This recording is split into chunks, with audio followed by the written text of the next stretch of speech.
You are listening to Latinx America, a podcast focused on highlighting catalysts who are using, leveraging, or creating technology to help our community achieve more. With your host, Adriana Flores Ragade. Thanks for joining us again for our 15th episode. During this episode, our guest, Richie Serna, will share insights about the evolving financial technology space. According to a report released by Deloitte titled Fintech by the Numbers, fintechs in marketplace lending and payments have been around for about 20 years. However, in the past decade, we have seen many traditional financial services companies increasing their own investments and efforts to stay up to speed with new fintech technology disruptors. Richie Serna is a co-founder of one of those up-and-coming disruptors. Prior to founding Finix Payments, Richie graduated with honors from Harvard University and began his career in management consulting for Booz & Company's financial services group. He later moved to San Francisco, where he learned to code and joined Balance Payments, the first payments API for marketplaces, as a software engineer. His story is a good example of how determination, perseverance, and willingness to work hard to make his idea a reality has radically changed his professional path. Richie, thanks for being with us today. Can we start by learning about your personal journey into tech? Yeah, absolutely. So I'm originally from Southern California, born and raised in Santa Ana. Both of my parents are Mexican immigrants who came from Zacatecas. Dad is a bus driver. My mom works as a translator and ended up going and studying political science in college. Attended Harvard University, which was very excited to be the first in my family to go to college, and started off as a management consulting at a company called Booz & Company, where we were advising various financial institutions, credit card companies on various strategic matters. So that's where I first started to kind of get into the fintech space. When I started looking and thinking about what my next steps were, I was considering private equity, was considering venture capital, and really got interested in sort of the startup bug. So I started speaking with a few of my friends who were in venture capital, telling them about a few of the ideas that I had, and they all thought they were really interesting. But I didn't have a few things. One, didn't have the coding skills that would be necessary. I wasn't an engineer. My parents weren't rich enough to fund my company or my ideas. And then lastly, I hadn't worked at a rocket ship startup in the past. And so when I started thinking about that, I realized I couldn't really change my parents' background or their financial status. I couldn't change having worked at a rocket ship startup.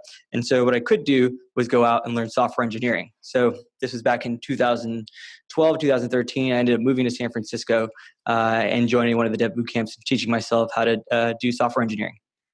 So when you said you tried to learn coding skills or tech skills, can you tell us a little bit about what you did to get that learning that you needed to launch your venture? Yeah, no, absolutely. So first, I guess I had done a little bit of software engineering back when I was in middle school. We did have a course. It was for a quarter long where they would teach us how to do just static pages, right? HTML pages. Became really obsessed with it at that time, but there wasn't any more advanced courses when I got to the next semester. So that's kind of where my education ended. When I got to college, I was kind of discouraged, and then I had a number of people who told me that, you know, the people who were doing computer science were those who've been coding since a young age. So I decided not to do it then. And when I came out to San Francisco, I actually read a TechCrunch article that was out. This is back in 2012 or so. That was talking about the development of these tech dev boot camps, where you could go there 9 to 12 week intensive course and learn software engineering. So I started teaching myself and realized that I needed a more immersive program, and decided to come out and participate in Dev Boot Camp, which was the original developer boot camp that was based here out of San Francisco.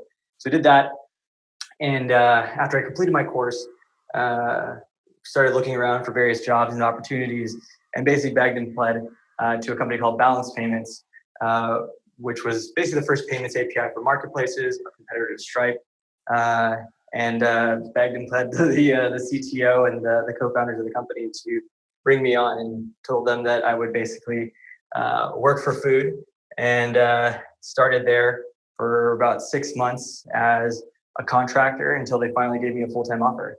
So basically told them that, you know, I'd be the first one in, last one out of the office, and I did that and proved myself, and they were, you know, gracious enough to give me a full-time offer.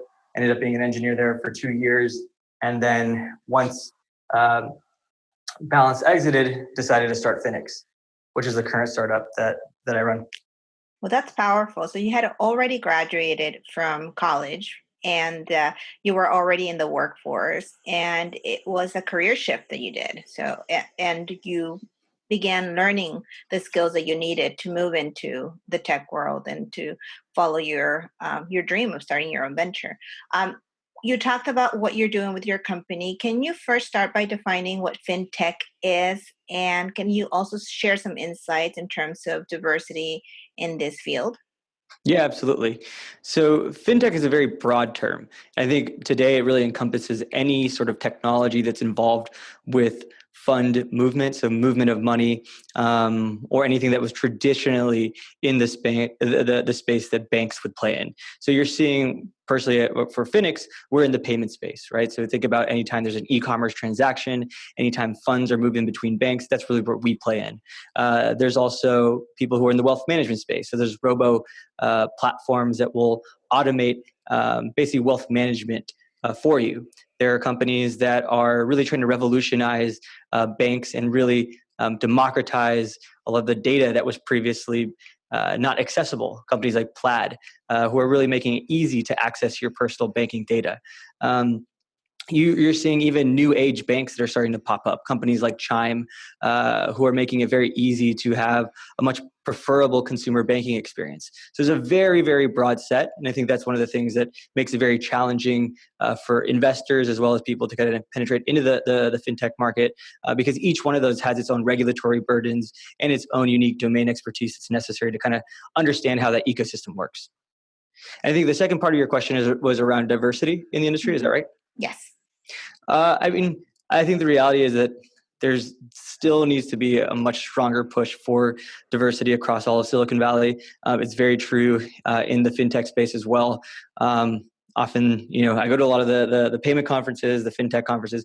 There isn't a lot of diversity out there. You're starting to see more innovation, though, that's coming from Latin America. A lot of startups that are starting to pop up in some of these more local ecosystems.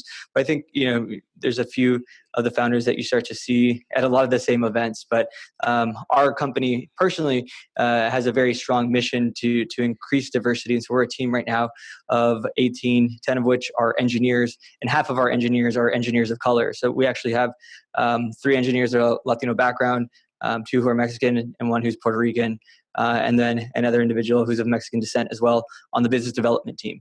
We're not necessarily focusing on the Latin American market, but it's something that we take as a very large sense of pride, is increasing the diversity in this space as well.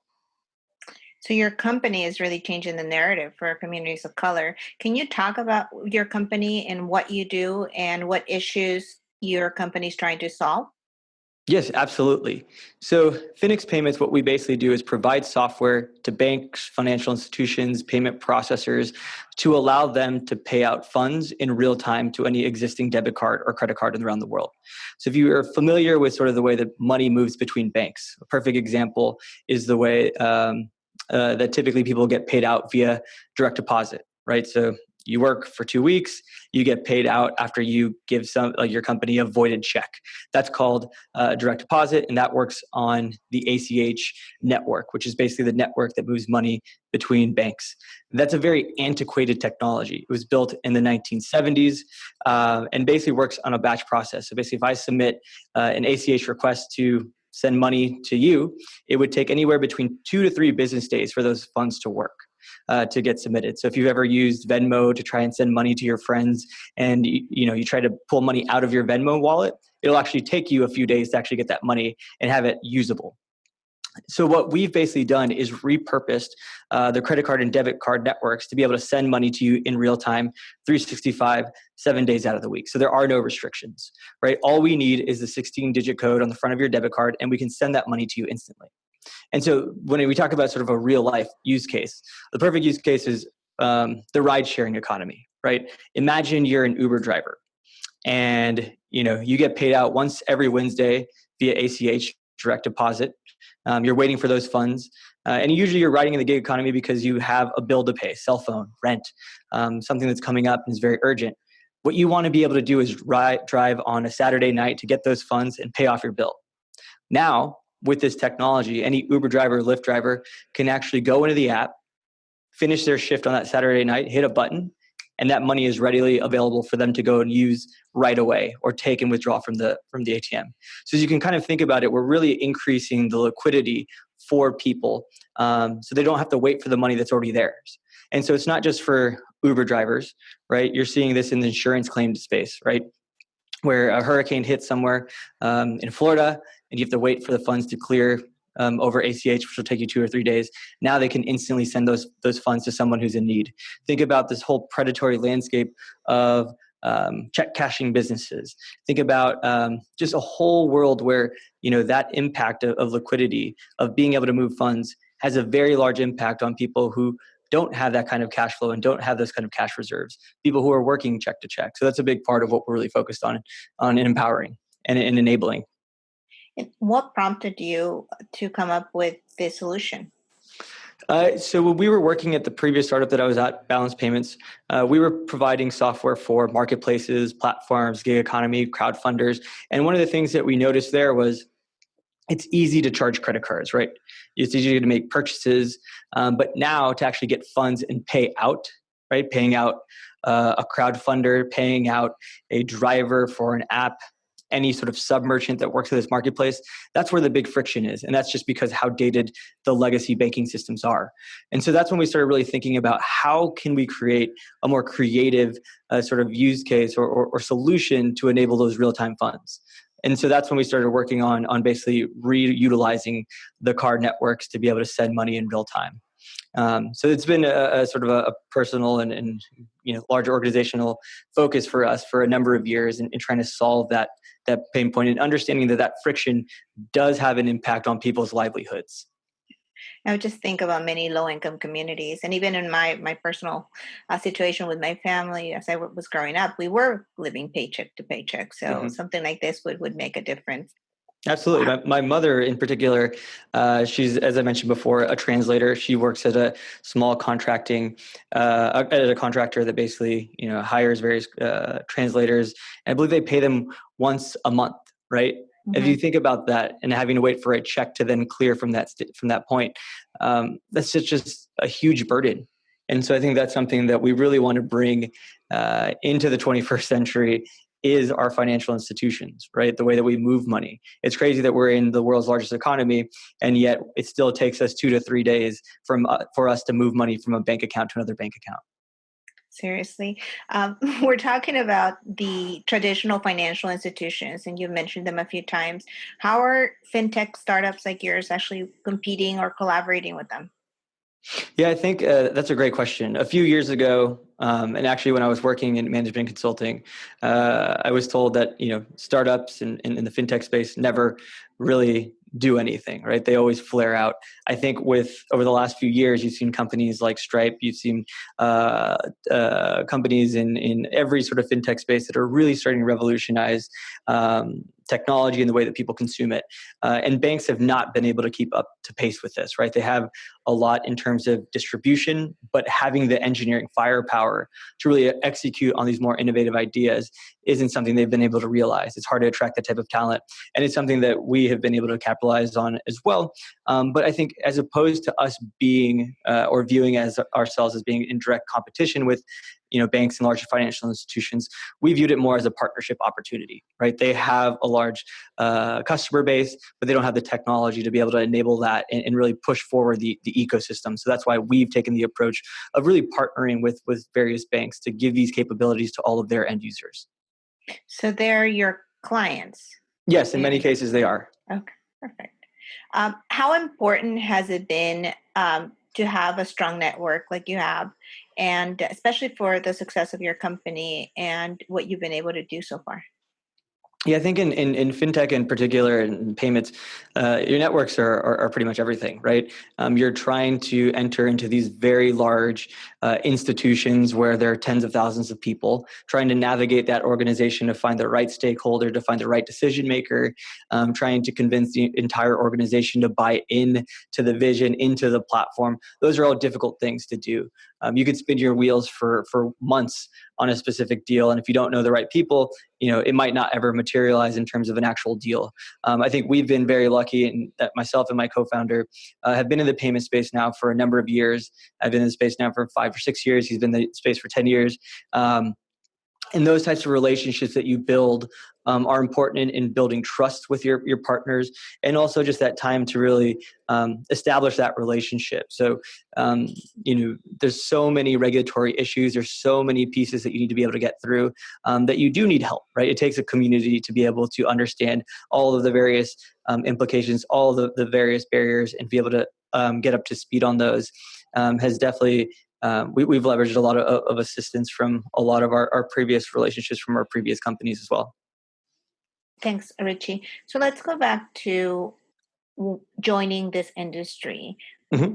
What skill set would you say someone would need to develop to join a fintech startup? And I know that you mentioned earlier that for your first opportunity, you almost begged to be given that opportunity, right? But that was your entry into this field.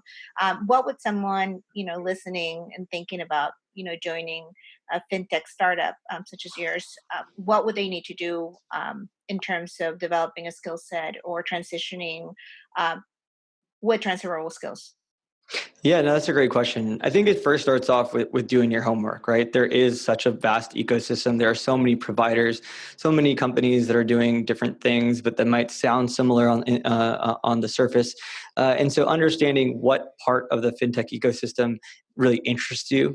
There are just so many moving pieces, even to each fintech company, that understanding where you can add value is something that I think really will distinguish a candidate when they enter into the market. If they understand the basics of why compliance matters, if they understand who the traditional providers are and why these new startups are innovative, what are the value propositions? There's a lot of sort of fluffy marketing out there, but if you reach out to people who work at these companies, asking them to grab a coffee, asking them to, kind of share a little bit more insight into what they do. That's how you really start picking up sort of those nuggets of information that help you grow and really better understand the domain expertise. And a lot of it is sort of being passionate about it, where, for me, I really like to geek out on this type of stuff. Like I spend a lot of my nights reading API docs for, identity verification APIs or things like that. And so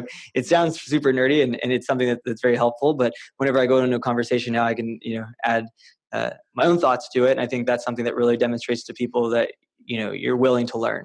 I think the great thing about Silicon Valley in particular is that people are willing to teach you, right? If you want to take the effort or make the effort to pick up a certain skill set, to understand an industry, people in general will be happy to grab a beer, to grab a drink, or just jump on a phone call to kind of, teach you a little bit about what their world's like. Thank you. And thanks for sharing this advice. If someone is actually thinking about launching their own venture, you are a co-founder of your own company, which I think it's awesome. What advice would you give to them that you wish someone had given you before you set out to launch your own company? Oh man, that's a great question. I think one thing is it's always going to take longer than you think. You can never go as fast as you want it to go, right? And especially when you're in the fintech space where there's so many regulatory burdens, things are just slow, right? That doesn't mean you will have free time, right? You will be working 24/7. I wake up most days between 5:30 to 6, and I work most nights until midnight or 1, right? And so it's something that you just really have to be passionate about and understand that, you're not going to have that overnight rocket ship success, right? Most of these companies never had that. Especially for the companies that you heard that are, big monster successes, they worked and toiled at it for years. And oftentimes it wasn't their first attempt, right? I worked at a previous company called Finix Payments, as I mentioned before. And that's where I picked up a tremendous amount of information. It took 3-4 years before I started my own company, right? And understanding that you have to put in the work early on. You have to really start to understand what are those things that differentiate your value proposition, your company. I think those are the things that, are helpful to keep in mind.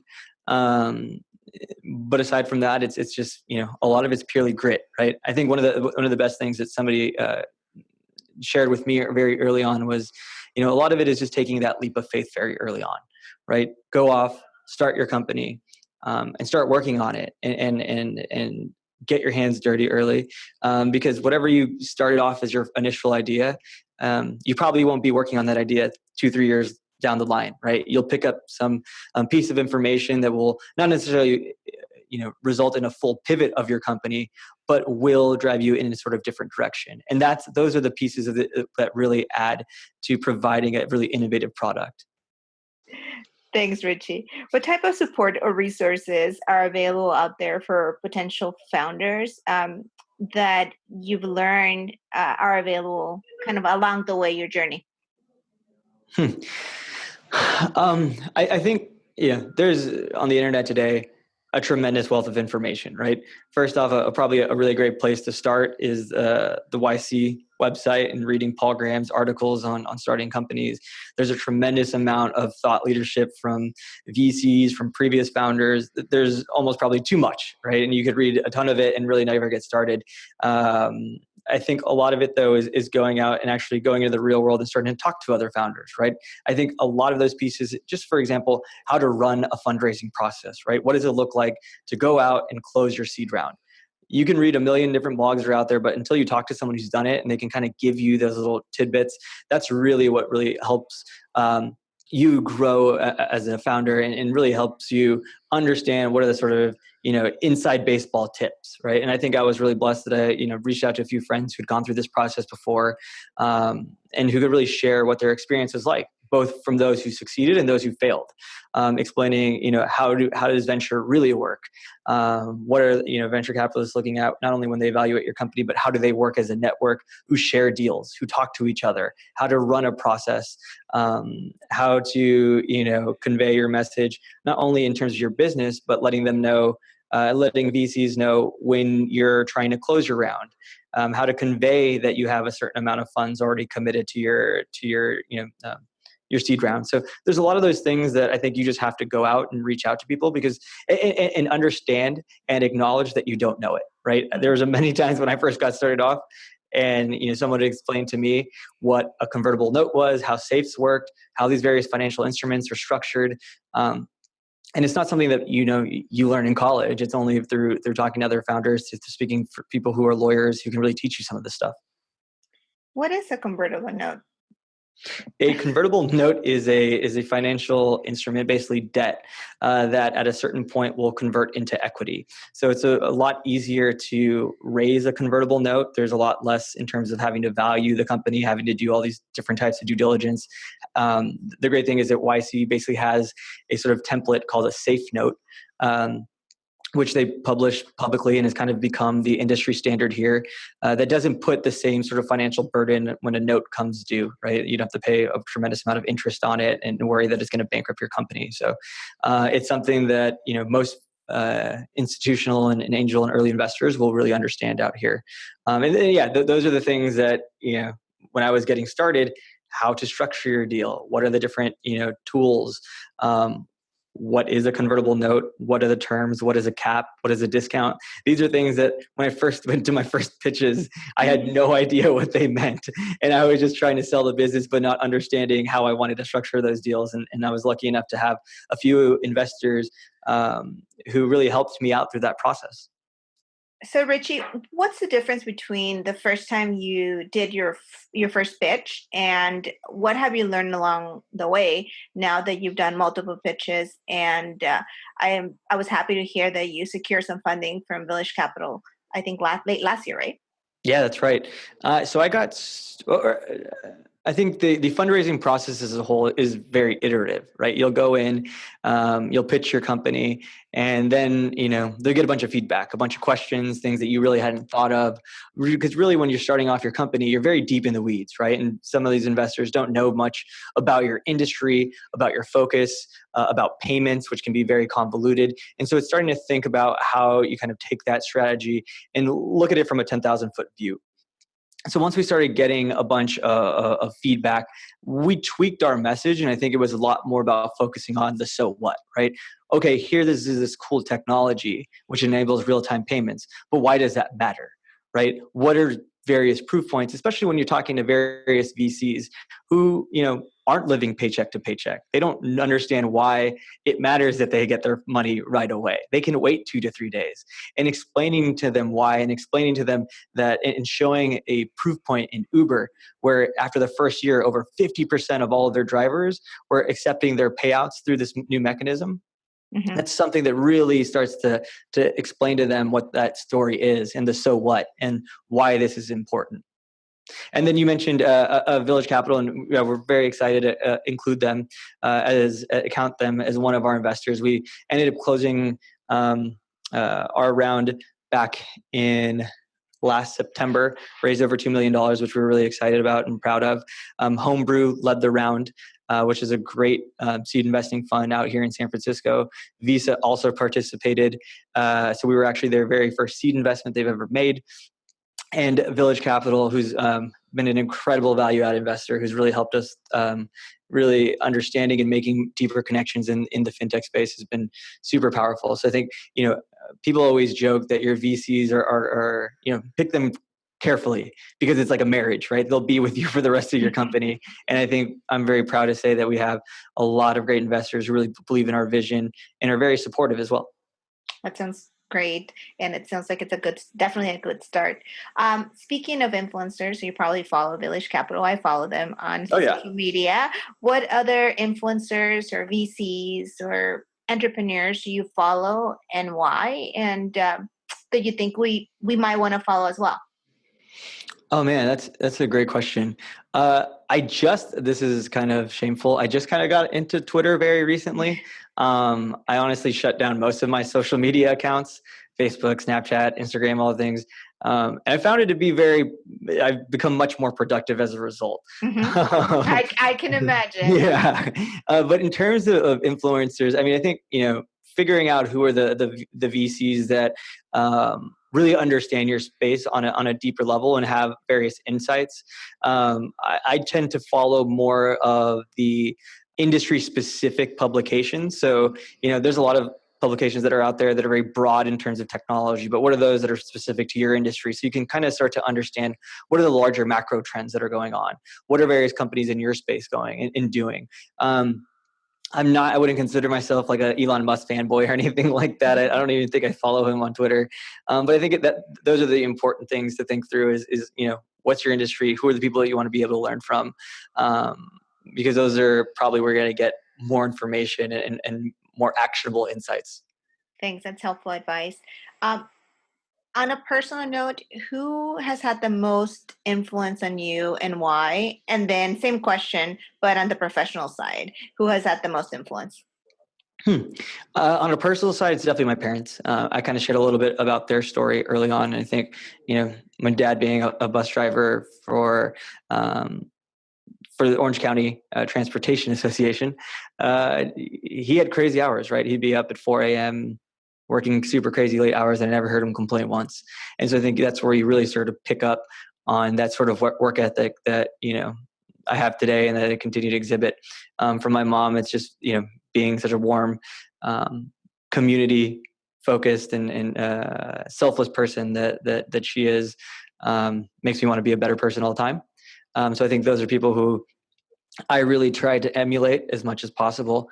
In terms of my professional development, I mean, I love to read stories of various entrepreneurs. Like I said, I think the sort of cult of personality that exists out here isn't necessarily the most beneficial way to approach the market, but hearing their stories, learning from them is something that's always super valuable, right? So, and it can be in any industry. Actually, this last weekend, I was watching the documentary series on HBO called The Defiant Ones, which is about Dr. Dre and Jimmy Iovine, the guys who started Beats. And it was so fascinating, so interesting to kind of hear, what their hustle was and their work ethic and how they approach not only music, but the music industry and then hardware and where they've been able to transform their businesses. And I think one of the things that you continue to see is that for a lot of these people who are incredibly successful, one of the metaphors they give is kind of have like a racehorse, right? Where you have these blinders and you're blinded to all the distractions and really focused on what it is that you're trying to execute on.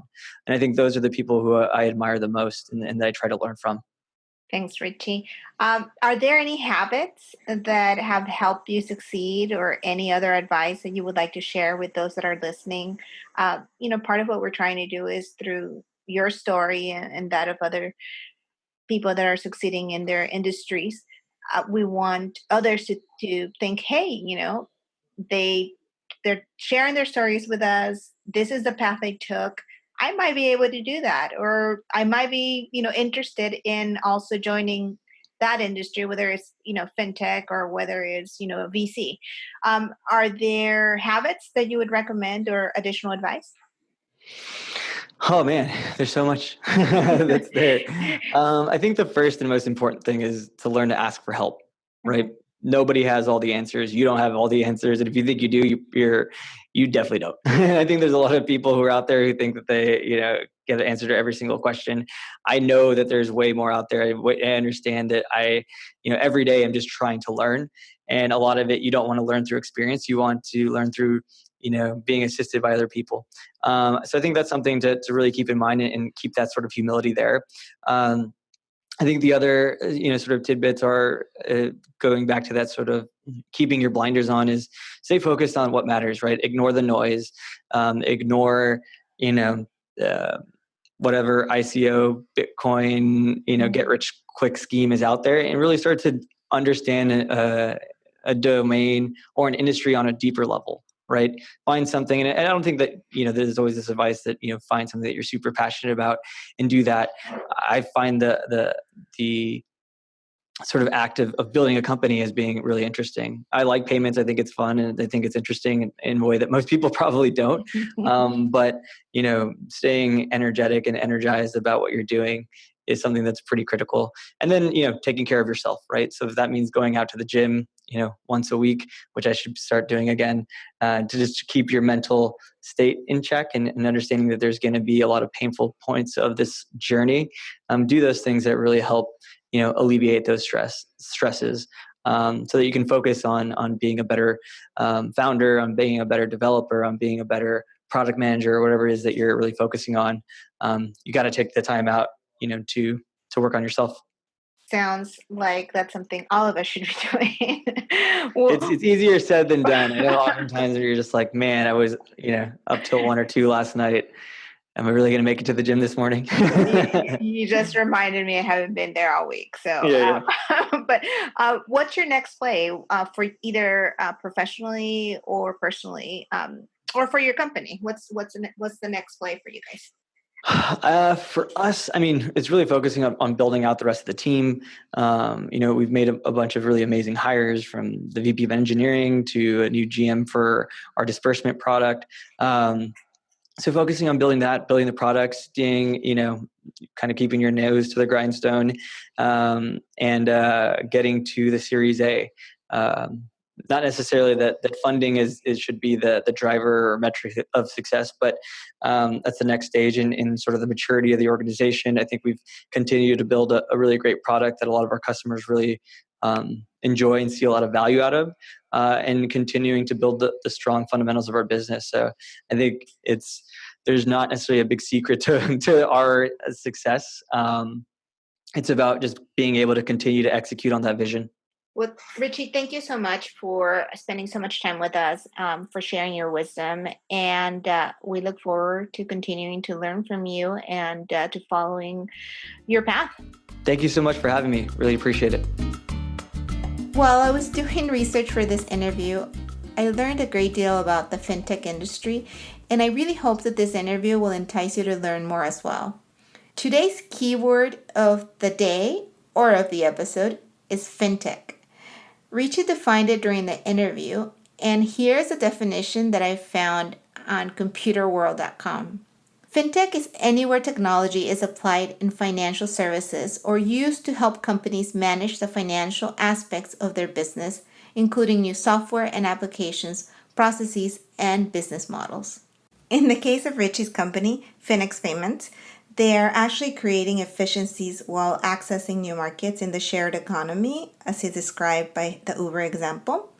And through technology and innovation, they are developing strategic partnerships to make his company a success.